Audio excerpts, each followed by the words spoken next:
ಇಲ್ಲಿ ಬಂದು ಕುಂತಿದ್ಯಾ? ತಿನ್ನು ಮಾತ್ರ. ಆಗ್ಲೇ ಬಂದು ಕುತ್ಕೊಂತು. ಹೌದಾ? ತಿನ್ನು. ಆರೋಗ್ಯ ಚೆನ್ನಾಗಿರೋದು. ನಾನೆಲ್ಲ ಮತ್ತೆ ತಿನ್ಬೇಕು. ಡಾಕ್ಟರ್ಗೆ ಹೇಳ್ತೀನಿ.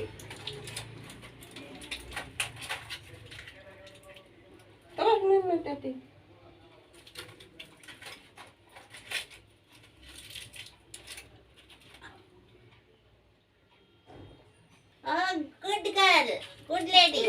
ಒಳ್ಳೆ ಜ್ಞಾನ ಮರಿಯಲ್ಲ. ಈಗ ಟಚ್ ಮಾಡು, ಟಚ್ ಒದಿಸ್ಬಿಡು. ದುಡ್ಡು ಒದಿಸ್ತೀನಿ. ಮನ್ಕೋ 4 ಗಂಟೆ ಕಾಫಿ ಕುಡಿಯಕ್ಕೆ ಒದಿಸ್ತೇನೆ. ಕಾಲತ್ತು ಮಂಜು. ಕಾಲತ್ತಿದ್ದೀನಿ. ಕಾಲತ್ತು ಮಾತಾಯಿ ಒತ್ತಾ ಇದ್ದೀನಿ. ಚೆನ್ನಾಗಿ ವಾಕ್ ಮಾಡಬೇಕು. ಕಾಲು ನೋವು ಬರಲ್ಲ. ಜ್ಞಾನ ಅಲ್ಲ. ಟಚ್ ಮಾಡು.